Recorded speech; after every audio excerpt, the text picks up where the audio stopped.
I'm ready. I'm ready. Whoa,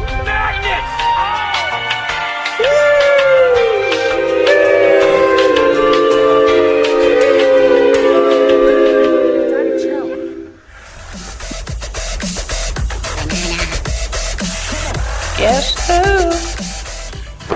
Emotional damage.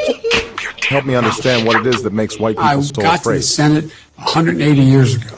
Who is this? Better than anybody else. And you don't know my state. My state was a slave state. My state is a border state. My state is the 8th largest black population in the country. My state is anything from a northeast liberal Get state. your words straight, Jack. Get the fuck out. You are part of the Rebel Alliance and a traitor. Get out. You can't handle the truth. Fear leads to anger. Anger leads to hate. Hate leads to suffering.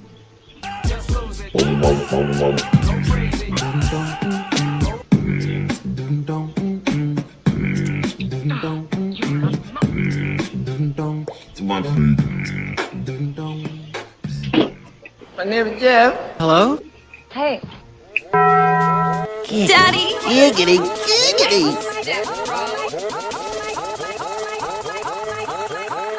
Oh my.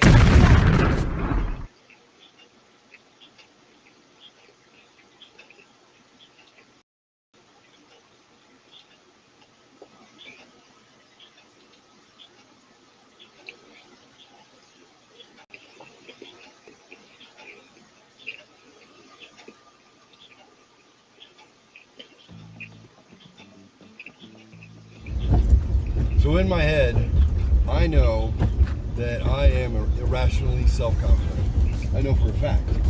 Because when I wake up every morning, the thought pattern that goes through my head is kind of like Stuart Smalley from Saturday Night Live skit. And it goes kind of like this. You're super smart, you're funny, good looking, pretty damn sexy, you have impeccable comic timing, you are not only intelligent but an intellectual, and all women and most men want to sleep with you. It kind of goes like that. It's a pattern. So my 15-year-old daughter would tell me that I'm conceited. My ex-wife would say that my head could barely fit through the door. That's just because I have a huge head. I tell my family and my friends, they say I'm cocky. But I say, what? It ain't bragging motherfucker if you back it up. Kid Rock, yeah, you're welcome. So the reason that I have irrational self-confidence is because there are days when I wake up and all there is in my head is darkness. All there is in my yesterday was darkness, and all I see tomorrow is darkness. Darkness is not a good place to be, it's not a good place to exist, it's not a good place to live. So positive self-talk and positive self-image will aid you in staying out of the darkness. And there's nothing more important, because you have everything to offer. You have everything to offer yourself, because you can learn and you can grow. You have everything to offer your friends, because they invested in your friendship for a reason. And your family, well, they're the core that put you on this earth. You have a lot to offer. Trust me. If you ever find yourself in the darkness, like we all do sometimes, remember, irrational self-confidence is the most rational thing you can do when you're feeling blue.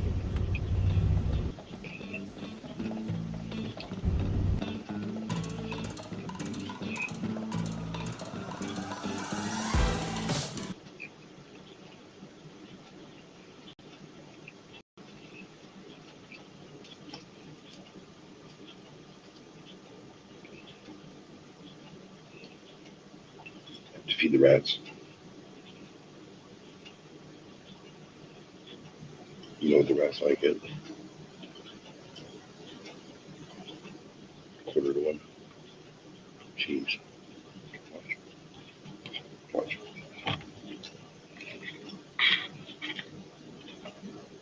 Oh, fuck. There we go.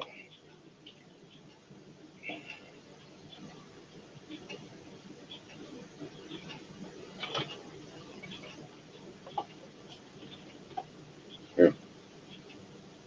There you go. That's Almer. Over there, that's Tim. Go. Go.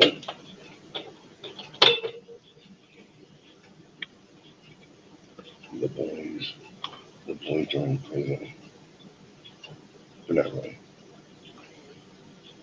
They have this habit trail thing going on here. There's another cage on the other side. On the other side. Look.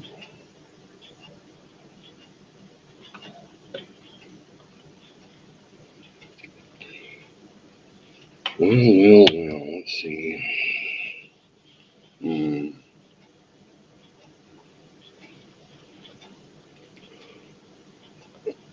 What shall we do?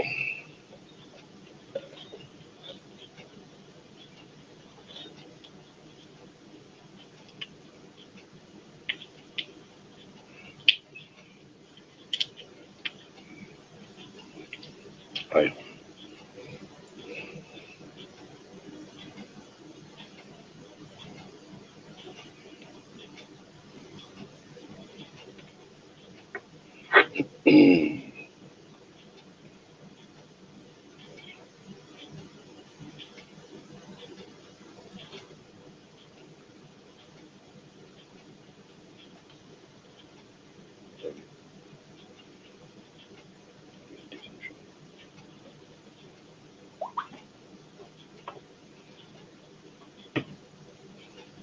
Alrighty. So, I got my kids here. Got 2 out of 4. Got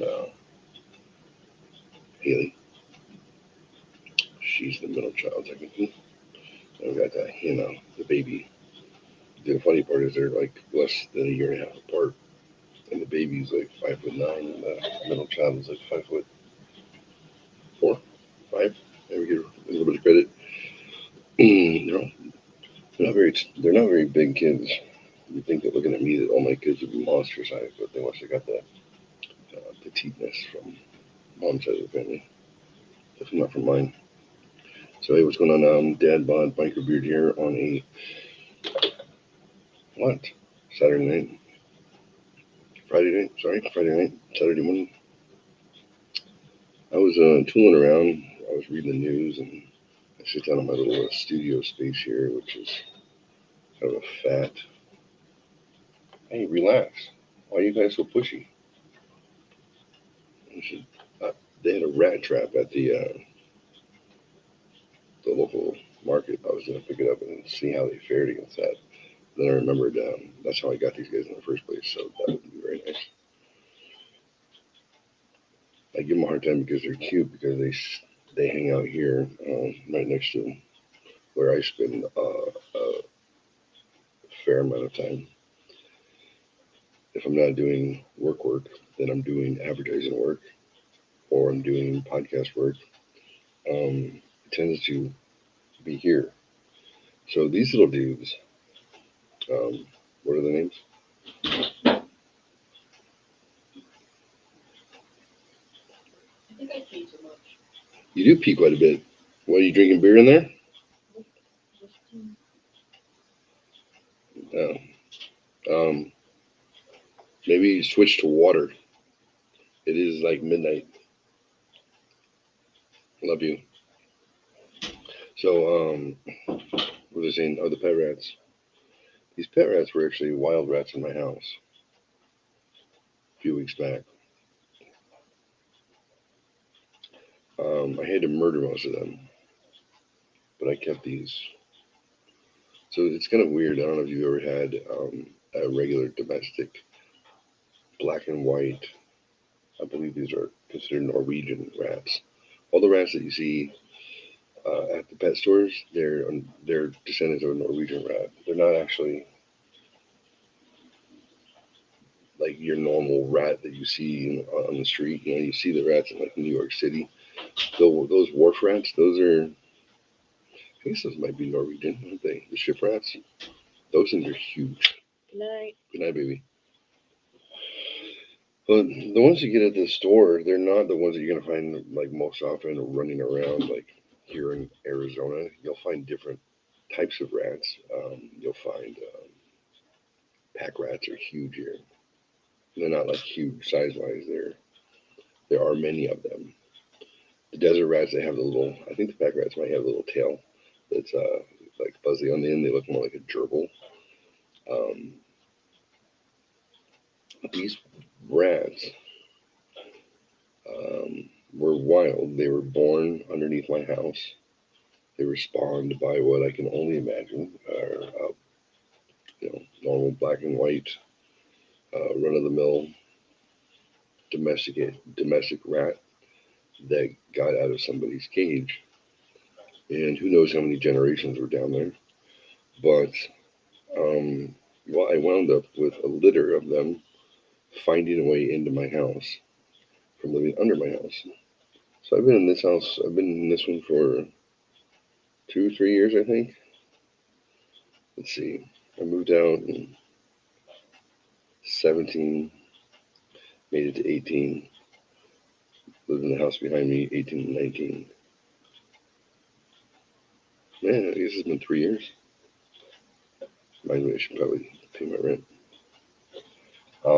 But I remember when I vacated the house on the back of the property, that the new tenant had complained that she would see a rat or rats on the side of the house, which was kind of her driveway, and it's the side of mine. And she would say, "I saw rats, and they're so disgusting. We should kill them." I was like, "What kind of rats? Like pack rats? Like those little fuckers who get under your car and eat the wiring?" And I was just thinking like rat. She's like, "No, they're huge." I was like, yeah. I'm sure it has nothing to do with my misogyny and the fact that you're a woman. No, wait, that misogyny isn't.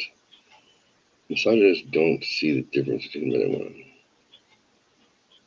That's what that is. I actually do. So that's not the right answer. What happens when you recognize that women in general tend to be a little more jumpy to things that are squirmy and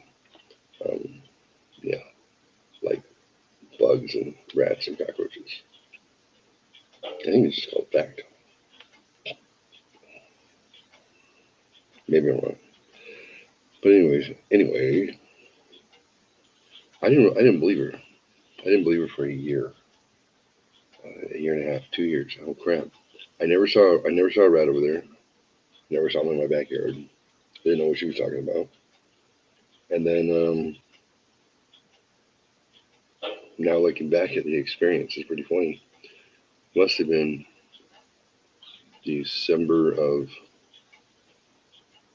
19 or 20.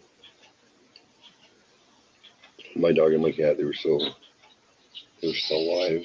They escorted.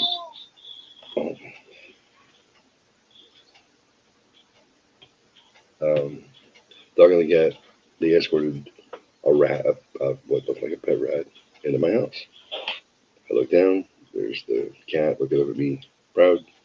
There's the dog looking up at me, proud. In between them, there's a black and white rat looking up at me like, "Hey, what's up?" Well, that rat later became our pet rat, Templeton. I hadn't put two and two together that rat was a rat that the neighbor was talking about, or one of them, apparently.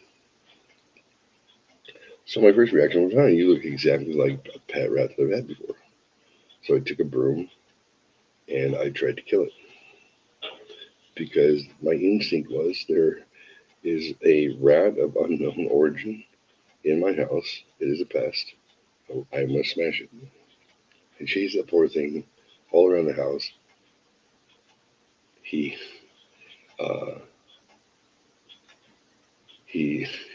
went underneath the bed. I tore the bed apart. This rat actually screamed in fear, and I finally got it out back. And the dog and the cat were like, "What are you doing? We brought you a gift. You're a dick." And I was like, "Whatever. This is what happens when you're not invited to my house. I will fuck you up. What's up? How you doing?"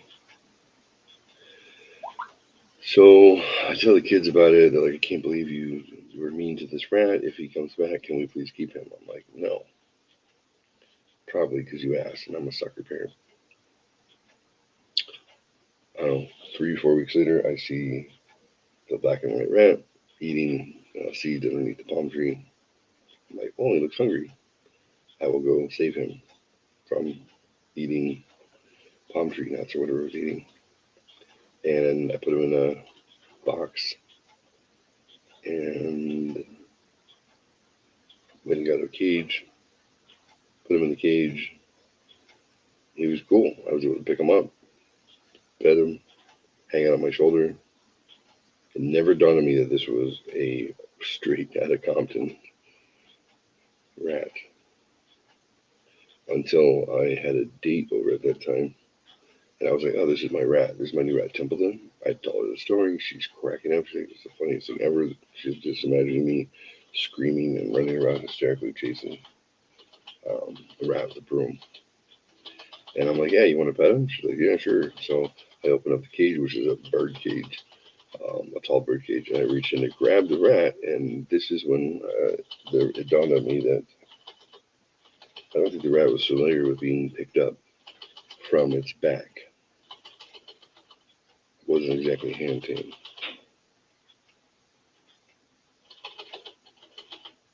You know, you put heroin in their water bottle and they're just like, "I want more." So annoying.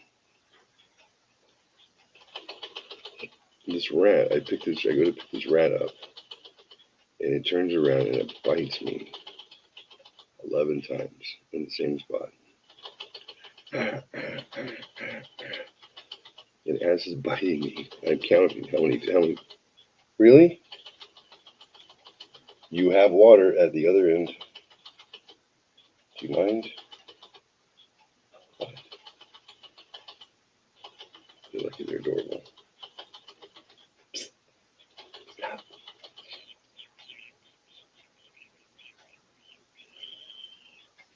I'm gonna check this guy out.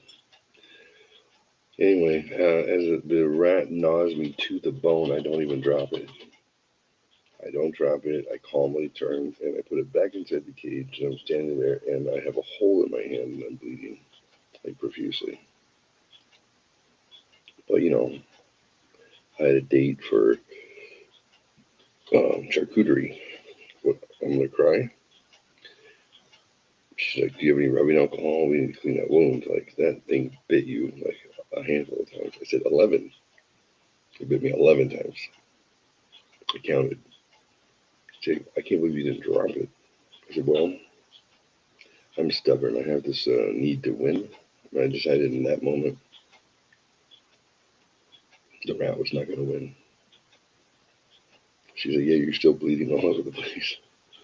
So, fix it. I got the bleach. I poured bleach into my wound. It hurt, but I guarantee it cleaned it. I didn't lose a finger. I just told the kids, "Be careful when you pick up the rat like this." It got nervous. I thought it was getting eaten by a large man. So that was Templeton. Templeton lasted about March, 3 months. I had a feeling that either it wasn't the same rat that was so spirited when I chased it. In hindsight, chased one out of my house.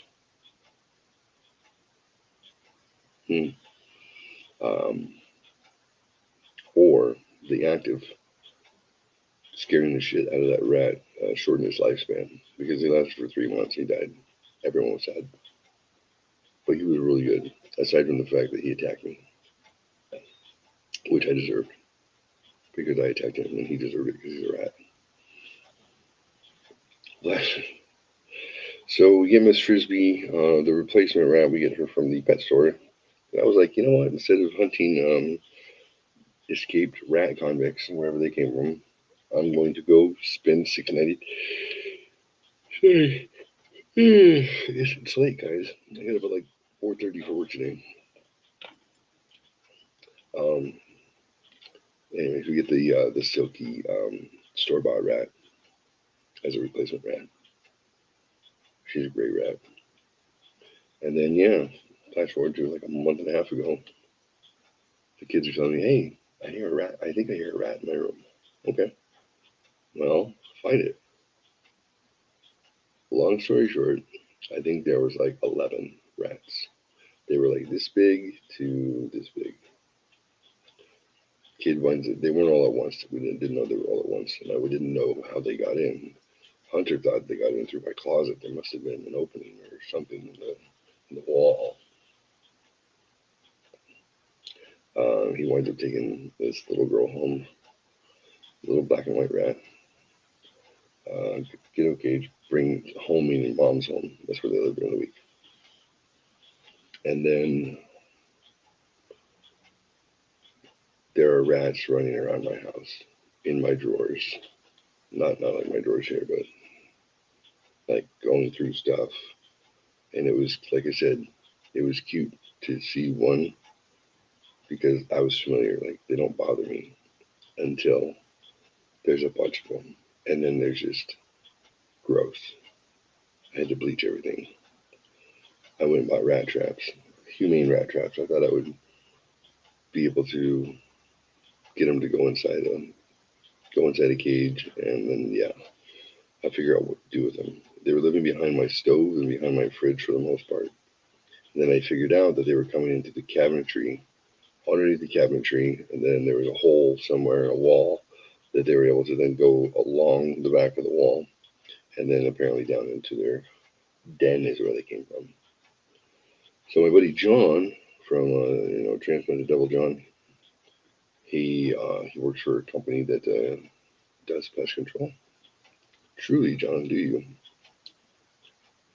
He tells me to get a glue trap. He said, get a non-poisonous glue trap. It actually works. Put the glue trap down, put a little bit of peanut butter next to it. They'll get stuck. They'll probably make noise. He goes, but it's actually really easy. You can take you can run warm water over them. It will release them from the glue trap, and they don't have to die and suffocate there. Now they will. Those glue traps are set up so they get trapped and they suffocate. But I'm thinking, okay, I'll give it a shot. Why not? I'm wearing motorcycle gloves. I have tongs. I have a glue trap, a large one. And I think I got down to like my last 6 rats. They were fortified behind the refrigerator, not wanting to leave my home. I had already captured one, and that was, what's your name? Hey, buddy. That'd be Timmy. And I tamed Timmy in 1 moment. The next 4 or 5, they got on the glue traps. And man, they will try and rip you to pieces. They are not happy. I saved a couple. I think I let one die. The last one, it was like number 6 on the trap. Each one up to that point, even though they tried to kill me, I used warm water and soap and got them off the trap, and then tried to dry them up and then let them go back outdoors. I don't know what the fuck I was thinking, but I had already figured out how to kind of keep them out of my house. Kind of, I think. The very last one was Elmer, his buddy, his brother, I'm sure. Elmer was stuck in that fucking glue trap so bad. Like, he had little patches of fur missing. Like, that boy was traumatized. in the course of a couple of days, and this is weird when you got like rats running around your house and you've got to exterminate or get rid of them. Really? Again with the drinking.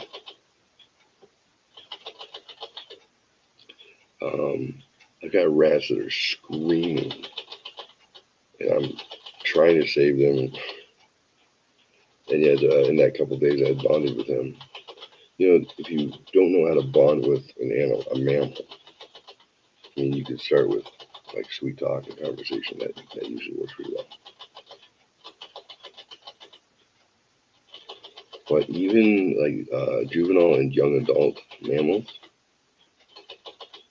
if you can pick them up by their scruff, you can bond with them. And people forget that. So the way they're carried by their parents, obviously, is by the scruff of their neck. It's a reflexive action that they get. Hey.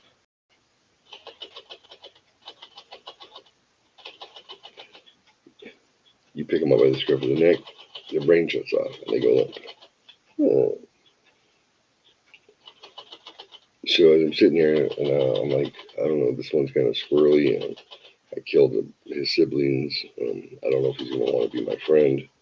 After a few days of being in this cage and chilling, feeding him and whatnot, I was like, he's not going to want to leave this place. He's going to be in this cage and be happy. So I just went up one morning, opened the cage, put my hand in, got him comfortable with it, and then put my hand on top gently, not like this, so he didn't bite the fuck out of me. And then I picked him up by the scruff of his neck, and he went from being squirrely to hypnotized like that. And then I brought him up like this, put him underneath my beard, and I pet him, never let go of the scruff because I had to control him. And then I pet him, make sure he couldn't bite me, and then put him back in the cage. And from that point forward, he was like, you're in charge. I defer to you, sir. Elmer hated me. Elmer had his exposure to me was tearing him out of a glue trap and being tired about doing it. So I've never picked him up, but he will come out and say hello. You guys want to see him? This is how you get a pest. Spend $40 or $50 on food and cages and crap, and your pest can be inside their house in your house, not inside your house making your house their house. That's the difference. The nature of these animals is very, very interesting. The moral of my story is these were, for all intents and purposes, just wild rats. Sure, they came from breeding stock that has been bred, obviously, to have a mild disposition. But out of the whole group of rats that I was chasing down, several of them tried to kill me. They wanted me dead. If I wasn't wearing really good gloves, they would have fucked me up. And having been fucked up by one of them before, it bit me 11 times in the same spot to try and break my finger and eat it. So all animals, when cornered, have the instinct to kill you, including the human animal. Rats and dogs have evolved with humans for 10,000 years. So they eat the same similar foods, they have the same flora and fauna, same gut bacteria. They've adapted to be able to, medicine for the most part is universal and can be utilized across the species when it comes to rats and dogs. That's why they use lab rats, they used to use lab dogs. Fauci still does. There's a reason. It's because their immune systems adapt to ours. So the way that they socialize also is adaptive to us. So they will have their own little families and do their thing. They will also become part of your family. They'll let you. And it's weird that if it was a ground squirrel in my house, a desert ground squirrel, I would be very hesitant to touch it. If it was a pack rat, it would scream, I would scream, it would run off. But these Rattus rattus, I believe, the Rattus rattus, not Rattus norvegis, but the Rattus rattus, for some reason, the instinct is not immediate death because they're familiar. Boys, are you done? Rattus rattus.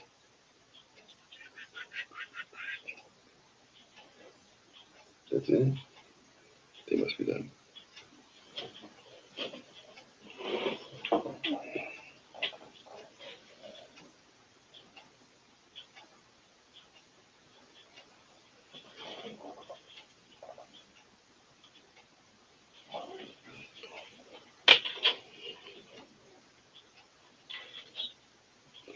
Would you like to swing on a star? Oh, you see my new earring? Look.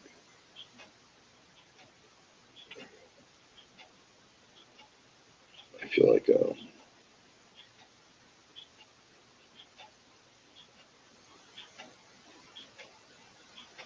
trying to think of his name.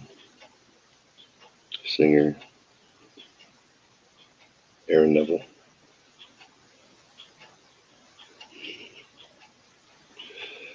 Oh, Aaron Neville. What is going on? Where is it? Oh,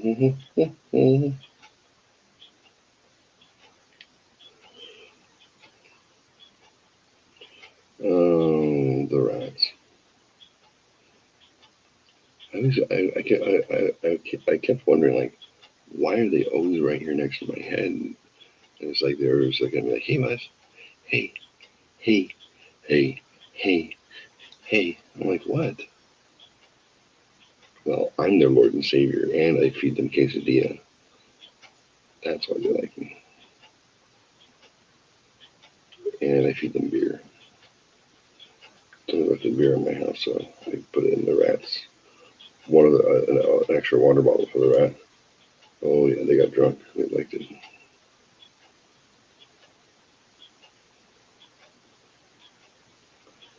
They liked it a lot.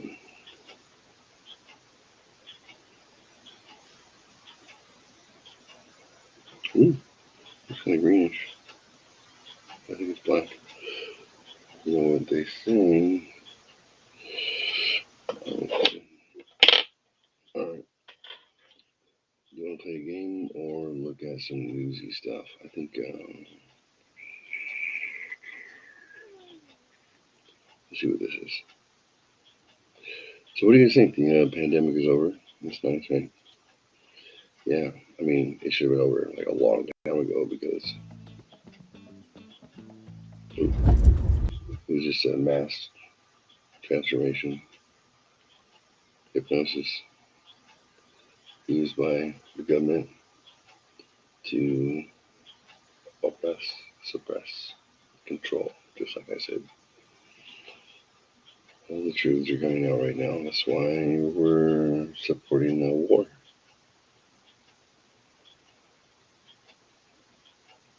We're not going to talk about that tonight, though. We're not going to do conspiracy. It's not conspiracy. We're not going to do truth tonight.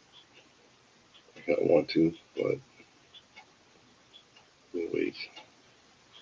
I think I had added Peter McCullough to the... What's this? Oh, yeah, I'm literally that guy. I found that picture and I thought, how adorable. My testosterone might be low. There are female rats hanging up their unmentionables. And I'm thinking, look at how cute they are. How awesome. I wonder how long it took to get the pictures just like that. And then I thought, you know, the likelihood of getting 4 rats to hit those marks exactly like that, unlikely. They're probably dead. They probably used glue traps and freeze-dried them and then made cute pictures for people like me.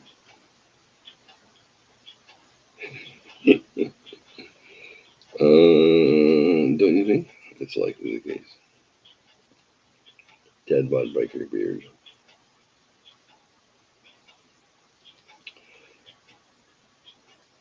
Ooh.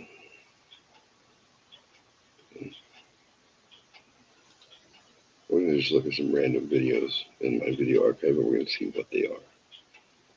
And that seems like a good choice, right? What's the name of this? Check it out.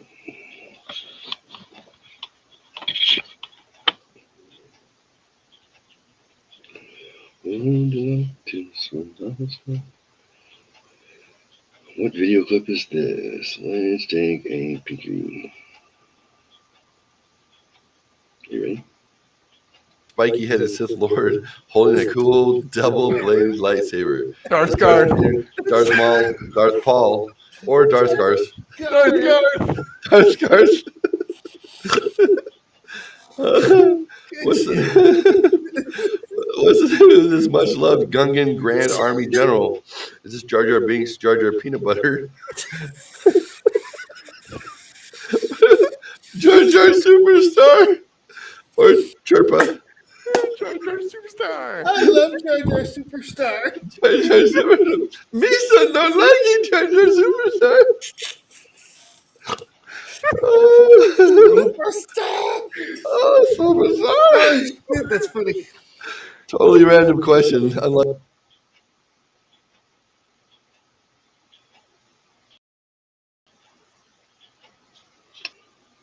That was we find the Legionmen from Atomic Dork Squad apparently taking a Star Wars quiz that I had found that I thought was particularly funny because the answers of the multiple choice answers, they were ridiculous. This is where I posited, like, this is where friend groups like the three of us, where one of them doesn't take Star Wars stuff seriously, don't give a fuck. I like Star Wars, but I'm not fanatic at all. This is where there's like three guys that, like, look, Jeff and Daniel have worked really hard on the questions, like, here's the right answer, and then they come to me, hey, Dad bod, I need you to do me a favor.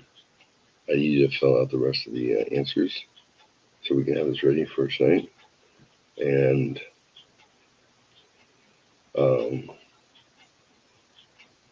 yeah, just take it seriously.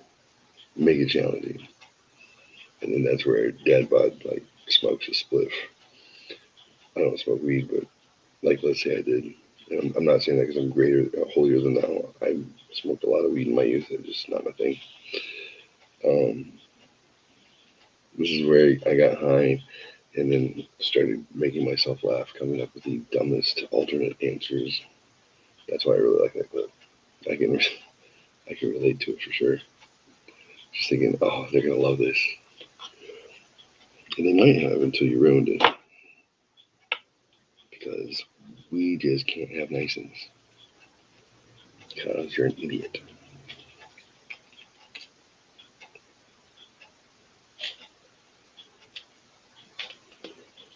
Would you like to swing down the storm?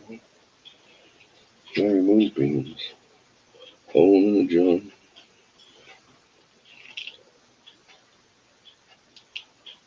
So John and I threatened for the New Year, and it was New Year, it's kind of like the Chinese New Year. It's the Sinatra New Year. March 7th was the anniversary of the show. We did the 16 Commandments of Poon, which was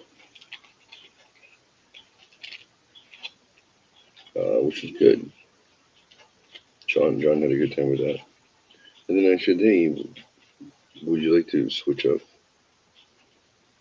and do something different? This upcoming year, because I was thinking I might like to do some more paranormal stuff, because we also did a show with us telling our own experiences with paranormal activity, and it was good. My paranormal ghost story apparently was quite impactful. Look, oh, I got new flashies for my big holes. Mine was a good. It's a good ghost story. I'll tell you what. Like, it's quite good. And then John told his, and his was like fucking Tales from the Crypt. Whoa, that's some bling. Those are some shinies. His like was. I'm looking in the corner of my living room because some scary shit happened.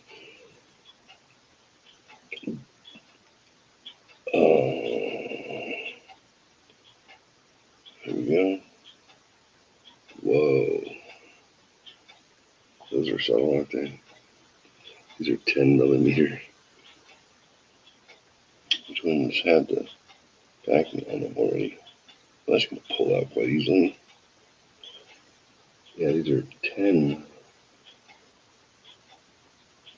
It's like getting shot in the air with a 9 millimeter. It's just 10. There we go. So we can keep them from falling out.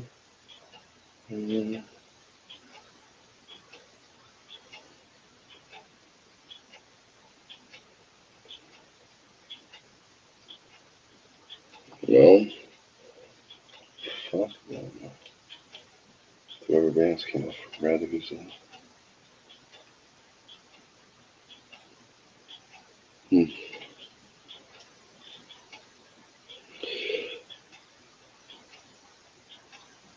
Oh, looks like somebody might be on the show. Let's see who it is.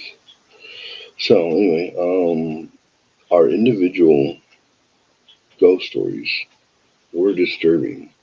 Where I consider, I know that my experience is a jacked up experience, and I also know that I have an uncanny or a unique way that I can, that I tell a narrative, I spin a narrative. My pacing is solid. I can get you to pay attention. And if you haven't heard mine, you want to go back and check it out. I will label it. Here's the thing: is oftentimes we'll come into the show and we'll have one plan, and then it goes down another. We go in and we're going to talk about news and politics, and we wind up talking about night terrors and astral projection and shit like that. Or so it becomes something that we didn't expect. So Missy's story was bone chilling.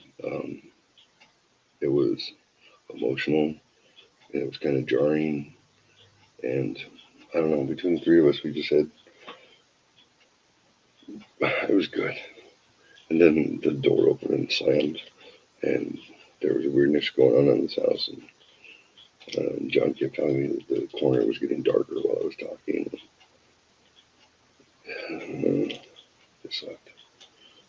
So I said, hey, I have an idea. Would you like to, let's invite the paranormal outcomes to happen on a regular basis. Wouldn't that be fun? And he said, yeah. I said, well, how about we do missing 411. We'll do missing person reports through history where they've wound up and the things they have in common and the unknown reason why they ever got there. Do some kind of like unexplained missing mysteries. And then we can do like a couple stories, discussion, maybe a little forensics, try and figure out what happened. And then maybe we'll do ghost stories. I'm going to start collecting ghost stories from other people and trying to get other people to come and tell their ghost stories on the show. And then we can dig into like Sasquatch or UFOs or what else? Loch Ness Monster or just this shit that goes bump in the night. And yeah, I think that's what we're going to do. Atomic Dork Squad will still happen on Sundays. Then we'll do, we haven't come up with a name for it yet. Do you have an idea what the name could be? News, traffic, and weather.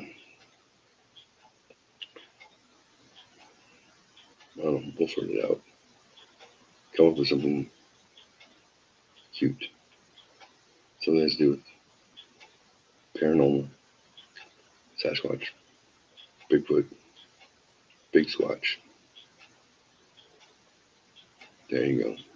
Missing 411 Big Squatch. It's not really shelf help, right? I mean, I have the domain already. I already branded shelf help. So I guess maybe we can do missing 411, news, traffic, and weather in the middle, which be what's going on in the world, and then finish up with ghost story, and then we're done for the night.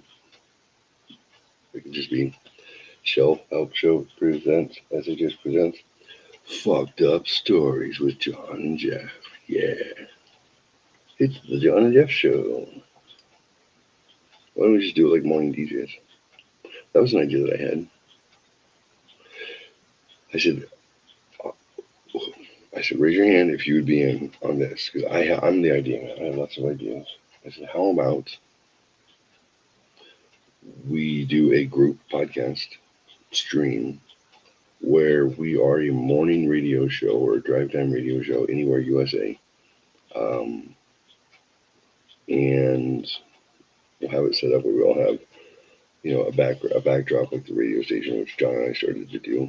And I realized visually, it gives you thematically, it fits if everybody has the continuity and something going on. American flag and the Mein Führer. Just kidding.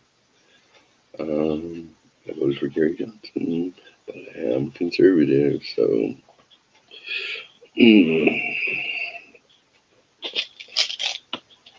guess that's my thing. I'm conservative, and I say the F word. Yeah, so I thought, thematically it makes shows pop a little bit better. So what if we did, we can do a 1 hour show that is all of the behind the scenes as if we were in radio, we were a drive time radio station, and then every time it goes to song or commercial, the negative space is where the show actually exists. So, you get it? All right, everybody, we can do our thing, and you got the weather girl, traffic. You got the producer with the hi-hat. And then you got the wacky sports guy. However you want to do it, you got to have a dude from sales. You basically have your radio station crew, and then we approach it like that. And then we would improv our interactions in between scenes. So then, obviously, what you would be privy to if it was normal would be the banter and the crap that you do in between your other stuff. Hey, all right, we're gonna play games. We're gonna play the make mom say the fuck word, make mom curse, okay? All that, and then the cutaway part. That's when you find out who's fucking who's got a heroin problem, who spent all their money on hookers, who beats their kids, that sort of stuff, or who went to jail again because he got caught masturbating in public. So that, I don't know. I think it's a cool idea. If y'all want to steal it, you can. I don't care. Anybody. I thought that might be entertaining. Allows for some improv and some copyright violations with music. Rolling the wax and sax is the best on wax. Hey, come here. Come here. Hey. Uh-oh. Uh-oh. So the one closest to you, that would be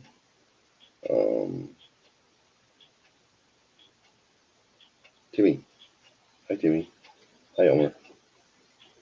See, I've never touched Elmer, so it's weird that he crawls out on me. Uh-oh. Don't fall. Elmer's good. What's up, Timmy? Hey, be careful when you're nibbly. Hi. Whoa, you okay? Hi. Hey. Are you licking me? Alright. Hi. Hi. Hi. Hi.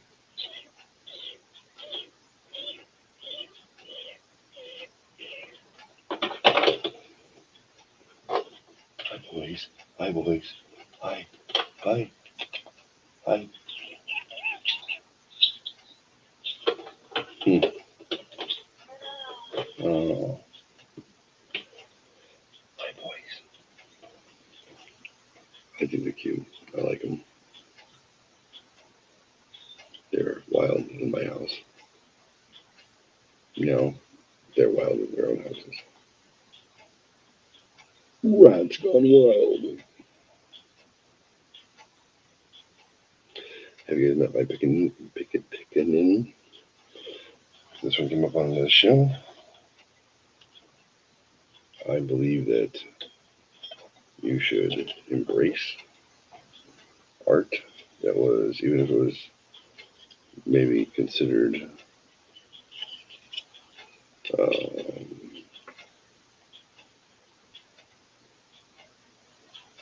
what's the word?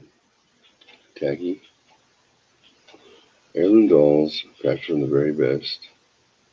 Bisque porcelain available. Finished by hand for a velvet smooth feel. Hand painted in natural colors like the intensity of the lifelike found in a truly flexible doll. You're assured that from the moment you invite our doll into your home, the value will begin to appreciate as you would expect a cherished collectible. So,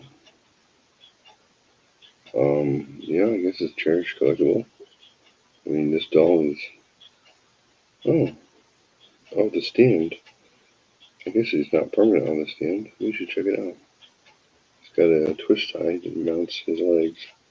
And then, let's see what we can find out about this pickaninny doll. So I found this at the Mormon store. This was made in 1989, which means back when it was still okay in the Mormon church to be, like, kind of racist. Your grandma could still get herself a little black doll, put it on the mantle.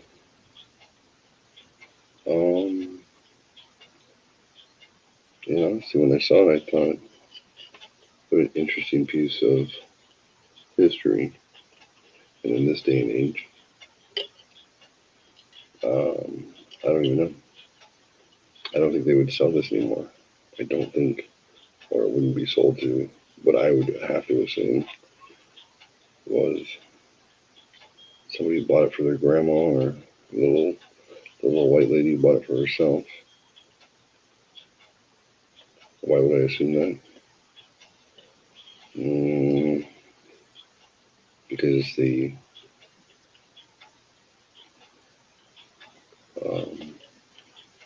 it's a demographic of the people who contribute stuff to that store. I'm trying to take him off this mount, but I don't want to break anything. Let's check it out. Let's check out our doll. Oh, here we go. Okay. Ooh, sorry about that. Okay.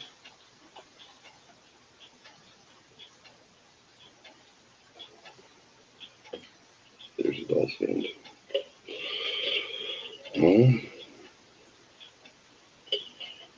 Could he stand up by himself? No. Can I take his clothes off? Why not? Velcro.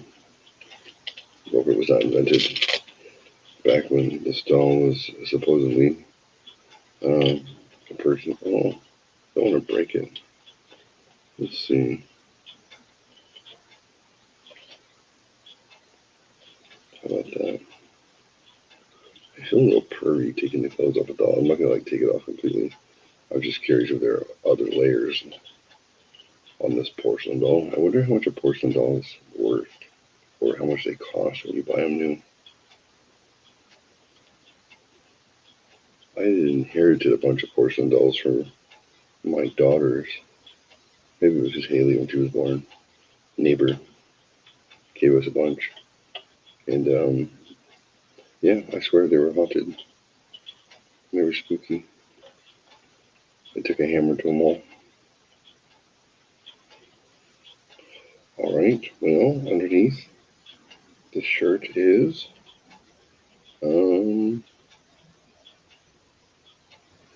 it's not real, guys. It's not real. Look, underneath. Look, I was thinking there was going to be like flesh, like skin. No, it's not. It's just white. Oh, goodness. Look, it's only realistic from the clothing. I think. Yeah, it's just a bundle of sculpted, whatever the fuck they make doll torsos out of.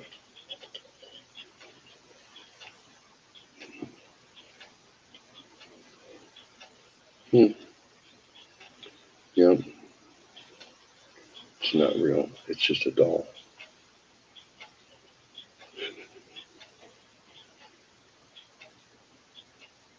Why? Why do you look at me like that?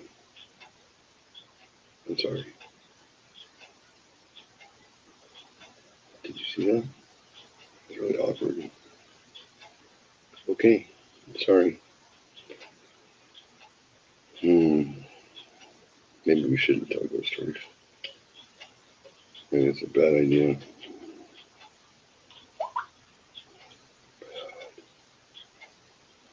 This thing is gonna wake me up in the middle of the night, holding a pocket knife like a sword. Why'd you take my clothes off? Did you think it was appropriate to take my clothes off, Sam? I will kill you now. I'm gonna be murdered by a little doll that's like 8 inches tall. Or maybe 6. I can't tell.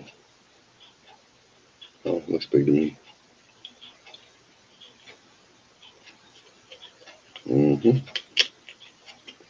This is the sort of behavior that kept me from working at the really good companies. And made sure I didn't get hired. Or made sure I wasn't able to go to like really nice schools. Sir, do you play with dolls? No, not yet. But someday when I'm 48, when I get a little African American doll or Creole looking doll, I'm gonna take his clothes off while streaming by myself in the middle of the night with my rats. I'll think no one's watching. It's not weird. And then someday you're like, you know what? I would like to be the deacon of this church. And you're like, Mr. Sinatra, we have a video we'd like you to see. Who knows, like, what the woke movement will turn into? Who knows? It's gonna be like, doll's rights. You violated that doll's rights. Oh, I thought it was gonna be a black thing. No, you bought it fair and square. You shouldn't make jokes like that. What are you doing, nerd? Again. Yeah. I might have to miss you. Yeah, quit drinking iced tea in the middle of the night. I'm not drinking that much iced tea. I've had like half a can of iced tea. That's it? Yeah. You peed like 10 times. Yeah. Do you want to measure it, see what volume of urine you were passing? I feel like it's on. Well, you could do like, well, I'm a man, so I know the flow and how much is there, but when everything's like rip roaring and I feel like I'm peeing a lot, like almost probably 12 ounces at a time, maybe 16, like a pound at a time. I wonder if you count your stream for how long would indicate a pint, and then you would know. I think I've lost 5 pounds, 6 pounds in a night just by peeing that many times. It's crazy. So, okay. Anyways, I'm gonna bind his legs back to this thing. I'm gonna stop playing with my doll. But he's a handsome fella. Let's find out. We'll look it up online. We'll see how much this doll costs. It only cost me like $3, I think. It's not that I want to sell it. I'm just curious how valuable are porcelain dolls. So that's my guy. He doesn't have a name. Marion U Designs, registered trademark. So I rescue the obscure. All right. And done being, hopefully, for you. Good night, love. Sleep well. Oh, okay.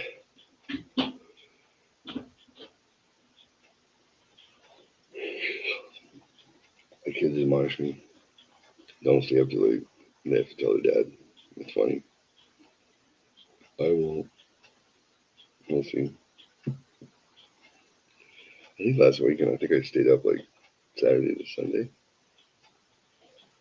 I think I conked out for like an hour and a half. But it was in this chair.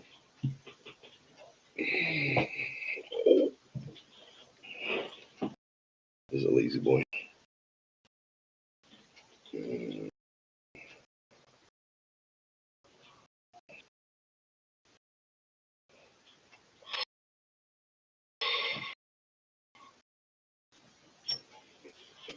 Oh shit.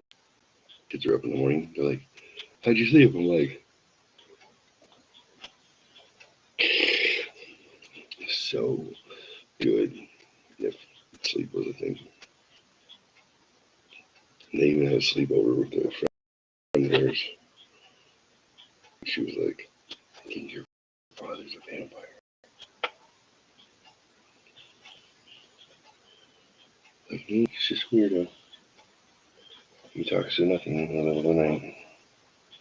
And then he builds websites, and then he builds apps, and then he learns how to build all the shit that you never wondered. I wonder how that works. That's my dad. Little scrub.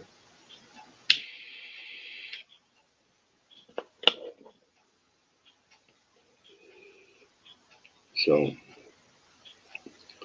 I know some people think that smoking little cigars in your house is like a bad thing. But here's how I look at it. Fuck you. Thanks, right? They're little. They don't put off a lot of smoke. They really don't. It's like Cavendish. Pipe tobacco smells pretty good. The kids don't even complain. Not even a sensitive ear to anyone.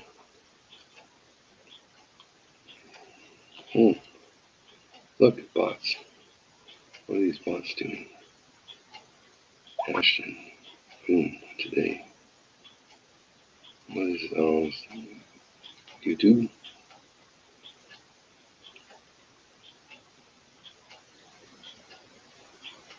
Feeling.red. Boom, boom, boom. Tunnel darkness.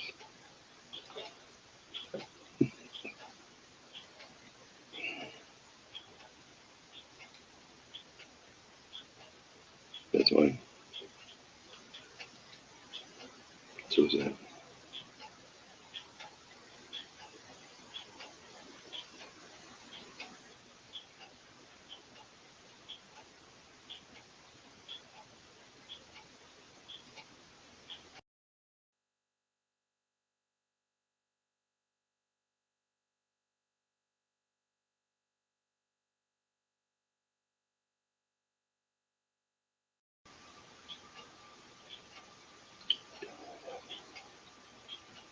I need a drink of water.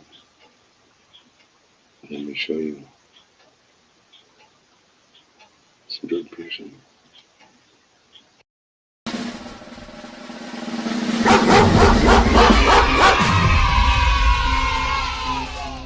I'm ready. I'm ready. I'm ready. Whoa,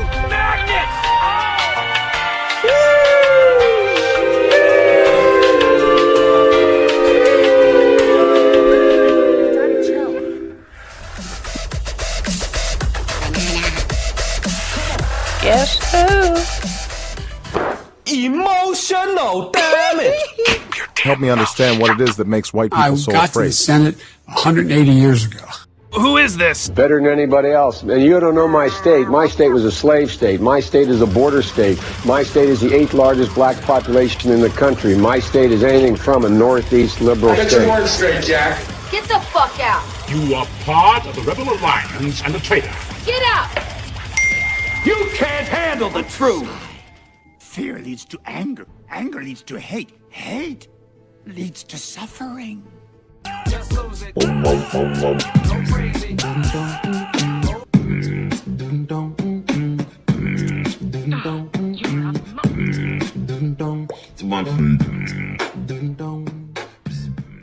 My name is Jeff. Hello? Hey. Daddy! Giggity, giggity! Oh my!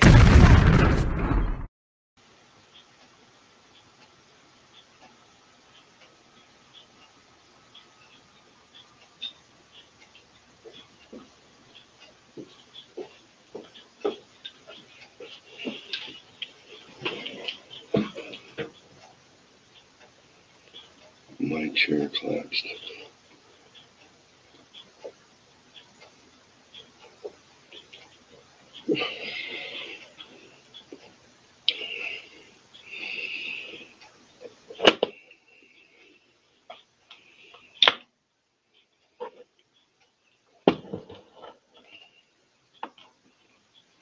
Welcome back.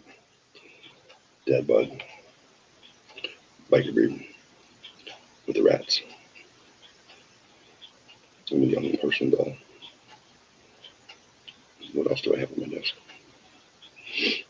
Prime times. Oh, mascot.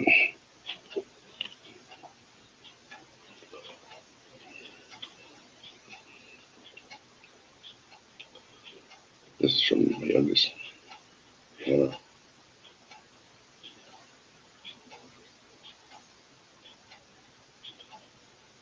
And let's go ahead and take his clothes off. Just kidding. She said this is like me. Dad bod. Because I work where I work. Wear ties. On my way home, on my motorcycle, I wear a leather jacket. And I'm a bear. Which means I'm a homosexual with a beard. Except I don't have a beard.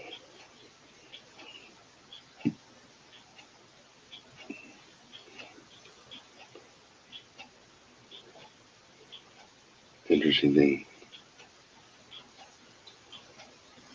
about being me. I enjoy it. That is all.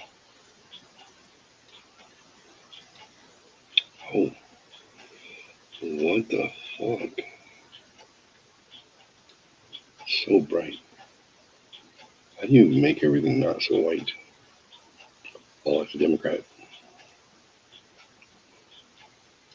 But that same one over here on the HD screen, obviously I adjusted the light on it. Because look, ready? There's literally like a fucking flashlight on me, a spotlight. A little bit there. Not there. That just reminded me that these monitors, you can adjust them. I probably should. So, feed spot. FeedSpot. FeedSpot is an aggregator. It's a company who indexes podcasts, blogs, news sites, puts them all together, categorizes them, and they also sell marketing information from the site. So you can use FeedSpot free if you'd like to just go in and pick genres of blogs and podcasts that you like. It's amazing. I'm going to show it to you right now.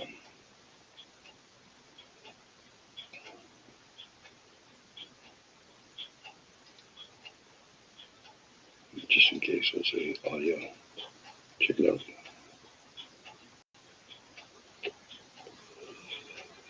So,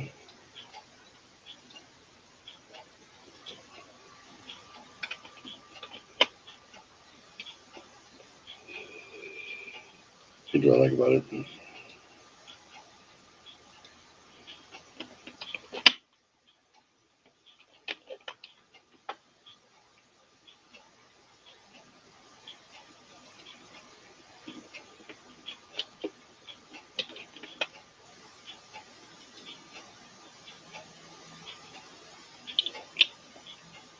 If you want to join me on the show, you can go ahead and click on that thing and I'll let you in. Feeds button.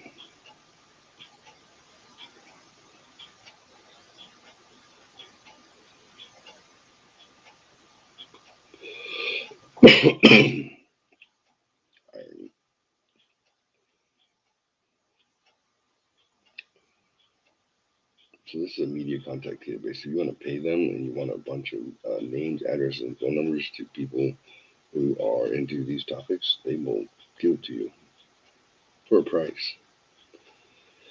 If you want to interview people, if you want just more information, you can pick any of these. It's mom stuff. Like, look, if I was to pay to have somebody's address, I would think that I would want like a single mom's, right? Let's check it out and see what these blogs are about.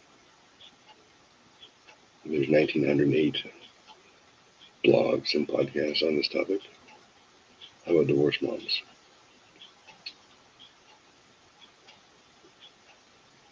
How about divorced dads? 91 divorced mom blogs. How many divorced dad blogs? Dad, single dad. It jumps up. Let's take divorced mom off of it. 1,900 single dad blogs. How many fashion and beauty ones? What'd you guess? How many fashion and beauty blogs are going to show up under, let's just say, let's pick one. Hair care, vintage, black fashion, street fashion, women's fashion, makeup, skincare. Let's just do makeup. So he says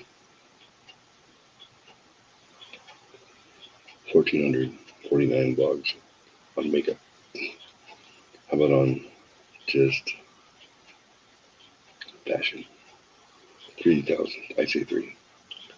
9,000 blogs on fashion. Holy shit. Plus size fashion. I say 4,500. 2,800. How about men's fashion? What do you guess? I say 2,700. 1,165. That's actually closer to what I was thinking at first. How about vegan fashion? I don't think there's such thing. They're all gross.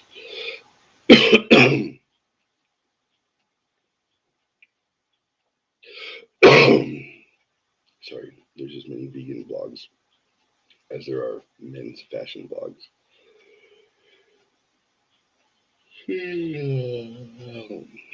Being on for you. You're welcome. Let's pick healthy lifestyle. I say 5,000. 6,000. Nice. And then let's go with the travel lifestyle. What do you think? I say 9,000. 10,000 plus. Nice. How about vegan lifestyle? I say 3,000.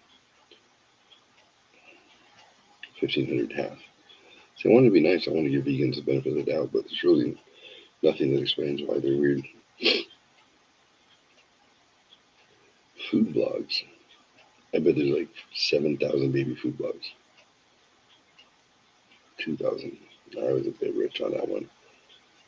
How about food allergies? I say 7,000. 10,000 plus. I knew it. How about ice cream? 4,700 is my guess. Only 600. I thought ice cream was more exciting than that. All types of photography, automobiles, pets and animals, environment and nature, finance and banking, Christianity, sports, Formula One, soccer, rugby, ski, snowboard, gymnastics, hunting, surf, swimming, climbing, scuba diving. I say karate. How many karate blogs? 105. That's it. How about bowling? There's got to be less. I say 8.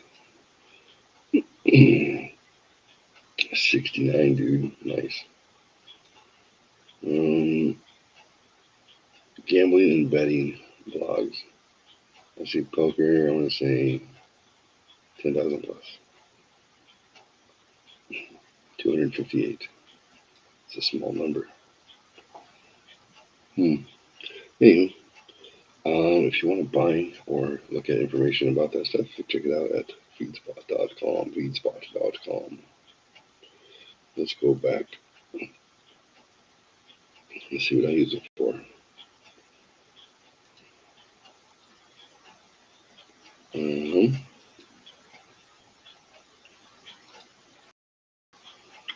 Brand monitor. Our media monitoring tool lets you effectively track topics or competitors. You can monitor your product name, brand, competitors, keywords, authors, or any other favorite topics. So if you're competing for ad space, it's a pretty good tool for that.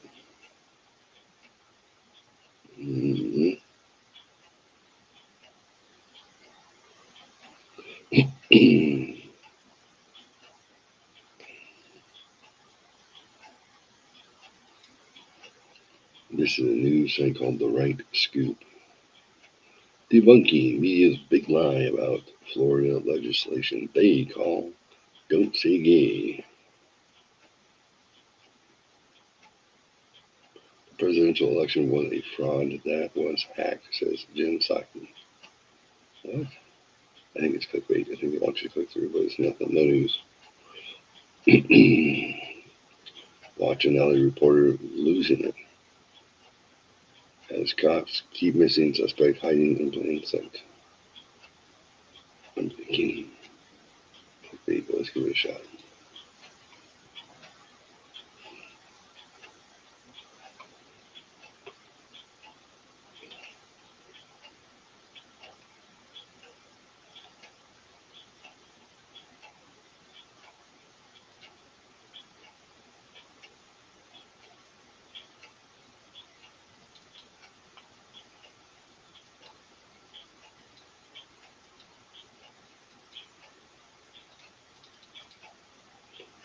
Well, apparently it's too hard to click.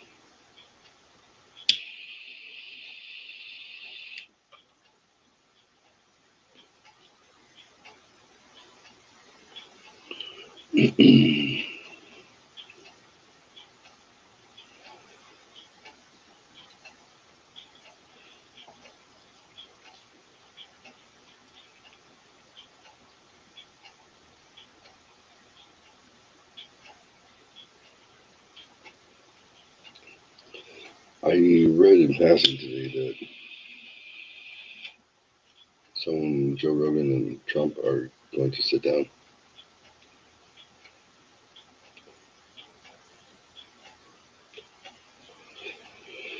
Mark Maron had Obama back at the end of his term.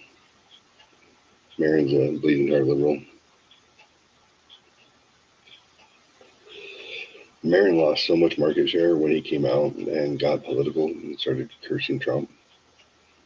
He went from the biggest, most downloaded interview podcast ever, relegated to the shit.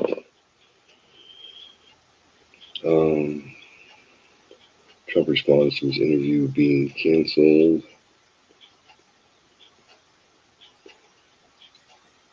He did an interview with a podcast, and Fuck.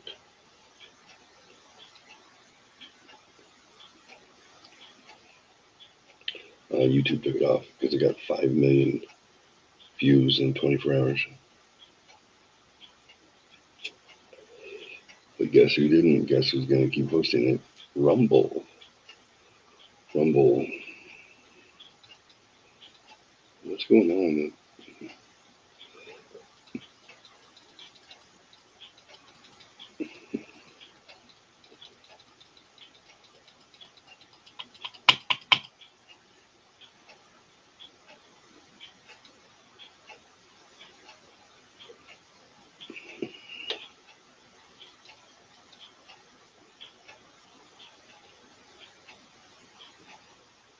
Charges dropped. Another Antifa criminal is going to get away with murder. While nonviolent protesters from January 6th are rotting in D.C. jail cells, waiting for CNN to decide what to tell Biden to do with them, Antifa crimes continue to go unpunished.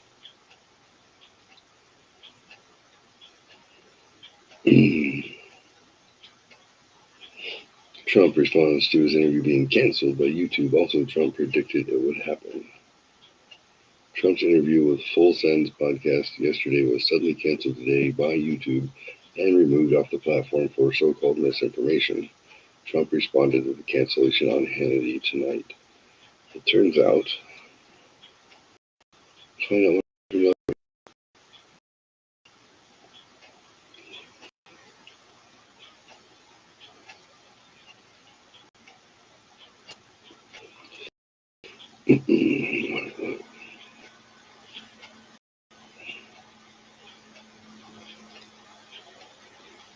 oh, if you tell the you're gonna have a problem. Fuck you, clickbait.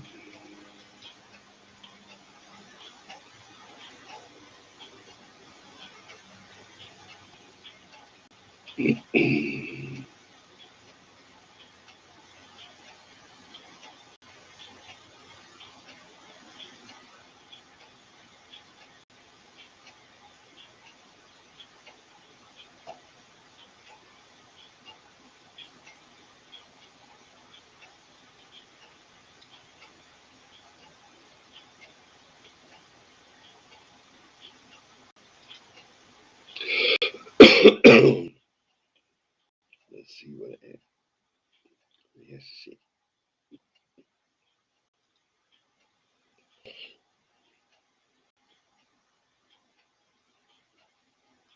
It's a test for everybody. It'll be a small group of people. This interview will have millions and millions of people, assuming it's not touched. Let's see if they allow you. I hate to say this to you because you guys are going to chicken out, I guarantee. We don't chicken out, Don. If you put up this whole thing, watch. We don't chicken out, Don. If you, Don, we don't chicken out. I'm telling you right now. You don't chicken out? Don, we don't chicken ready? out. Ready? Let's hear it. If you put up this whole interview, let's see what happens when Instagram and Facebook and Twitter and all of them take it down. And let's see what happens when they threaten you and all that. Because we don't...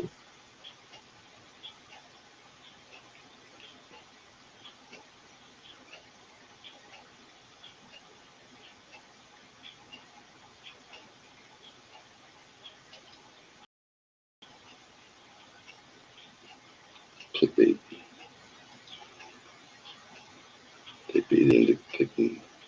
We're at Mar-a-Lago. Can't even believe this is happening. We got Donald Trump, President of the United States. Round of applause. Round of applause. Thank you, Round of Mr. Trump. applause, man. Thank you. We're really, really excited to be doing this. It's my honor. My honor. You come highly recommended by Dana White, and that's good enough for me. So what did Dana say to you? Well, they said you are a wonderful group of people. I guess you're friends of his, and Very you good do friends. the UFC thing, and he's done an incredible job. And when he said that, I've been with Dana for a long time. He's been my friend for a long time, and I said that's good enough for me. But you've done a great job. We've become such good friends with Dana. We've always been fans of the UFC, but kind of met him through his son. Was a big fan of our content, so. It's been a blessing to be able to be friends with Dana White. He's such a good guy. He is. He does. I tell you, I don't know what would happen with UFC without him. That's one man. They say you can always replace somebody. I'm not sure if that man is replaceable. Definitely not. No. I know. What's the UFC going to be like when Dana's gone? Well, he'll be there for a long time. So we're not going to have to worry about that, right? Don't you think? I expected you to be rolling in here with no suit on, coming off the golf course. I was expecting, you always rocking the suit. No, I'm a worker. I work hard. I work long hours. I work hard. I see what's going on with our country right now. It's never been in a position like this. Now we're going to get oil, I hear, from Venezuela and Iran. Now think of this, and Russia. If you would have told me that just a short while ago we had oil at $30 a barrel and even less, and now we're up to, you see what's happening today. You guys probably haven't because you've been sitting here for a half an hour, but if you were watching every 10 minutes it's like a rocket ship going up, and that's costing the world. It's also fueling Russia, but it's costing the world. The energy has never gone. It just broke a record, an all-time record per barrel, and there's never been anything like this. And we had it down to $30 a barrel, and really even less in a sense. We had to fight to keep it up because we had so much of it. We were going to be twice as big as Russia and Saudi Arabia combined, and that would have taken place in a very short while. We were already energy independent, and we already became number one. And now they cut way back, and it's all for the environment. And we had the cleanest air and the cleanest water yet recorded during my last year. So it's what's happening now is horrible. What's happening in Ukraine is it's genocide. Nobody's ever seen anything like it. And because of modern technology and the cell phones and everything, you get to see all of these atrocities. You're seeing them on tape, on television. Nobody's ever seen anything like this. So would you blame the gas prices? Is that because of this conflict in Ukraine, or is it like a combo of things? No, I don't. I think it's because of that a little bit, but we right now would have been, if we left our policies in place, we would have been able to supply the world with energy, and you probably wouldn't have a war for a lot of reasons. Number one, Putin would not have done it. He would not have done it. This would never have taken place if you had a person that did very well in the election. I'm being very nice when I say that, too. I'm being very kind. We did phenomenally in the election, 12 million more votes than we got the previous time.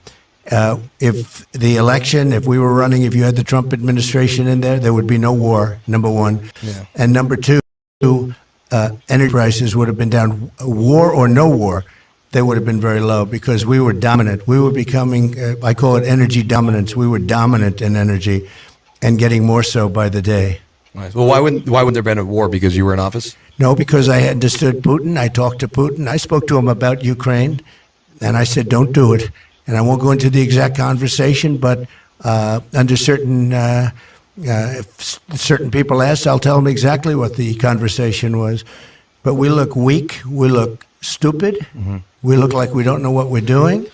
And nobody's ever seen the country like this. And let me tell you, it really began not only with a horrible, weak border, but it really began when they so incompetently withdrew from Afghanistan. I got it down to 2,000 soldiers. We were going to withdraw, but we weren't leaving $85 billion worth of equipment.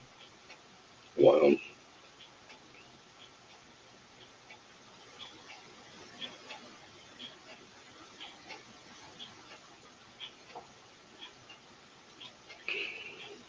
So, don't know how big that podcast is. It's probably, has like 5 more viewers than I do. Imagine what happens when Trump, who now actually sounds calm, level-headed, and logical. And understand, I didn't vote for him the first time. I did not. Couldn't get behind it. I did the second time. Probably. I will a third time, probably. After the rhetoric, the mealy-mouthed, bold-faced lies that's going on for the last year and change, how can you not miss that? What was wrong about somebody who came out and said, guys, we're tearing it up here, we're tearing it up here, we're kicking ass here, we're taking care of our own. It's because is he a bit of a narcissist? Sure. Yeah. Did he ultimately make a more positive impact than negative? Yeah. Did the media hate him because they're part of the left political machine? Yeah.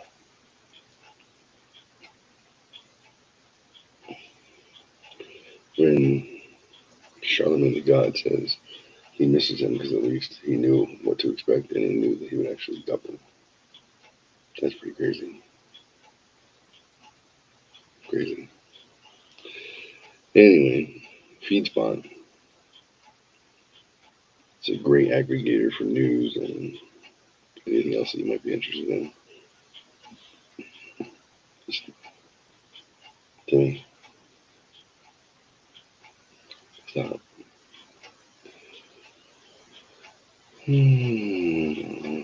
That's it. I'm done. And if you're watching this video on demand, I'm sorry. But cool. Thanks for checking it out. If you're watching anywhere else in the world, even better. I appreciate you too. I was getting on tonight because I was going to do something that I had never done before, and that is brush my teeth.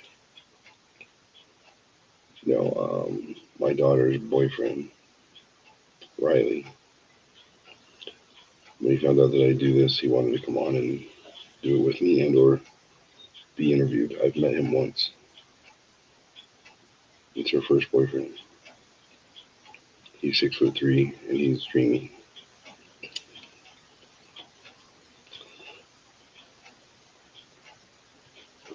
I sent him a link. He evaded me because I want to ask him some questions like, how much do you like having your penis attached to your body? All right then. Anybody else, it would just seem like a weird question coming from your girlfriend's father who has a Trump flag and an American flag in his house. And he talks to rats like he's Ace Ventura. You want to be careful. Don't cross him. Be respectful. Otherwise, you can find yourself dead.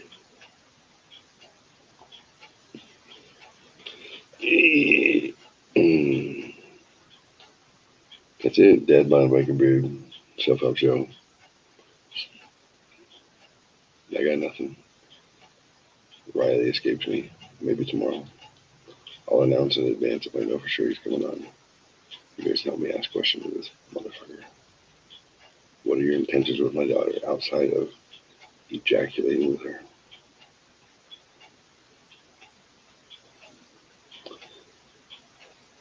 Have you discovered in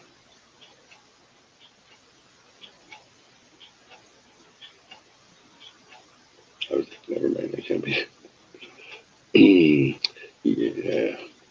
Have you found that our Lord Jesus Christ is your Savior? He died for your sins because you're gonna need that. I think you need to get to church, boy. Get some Jesus. Because otherwise, I'll get the Jesus out of you. Jesus, sir, stop. Alright, well, I'm gonna erase this, so yeah. That's it. Look.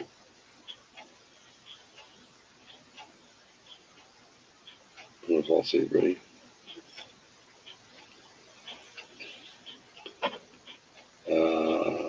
Let's see, what is that thing that we always say?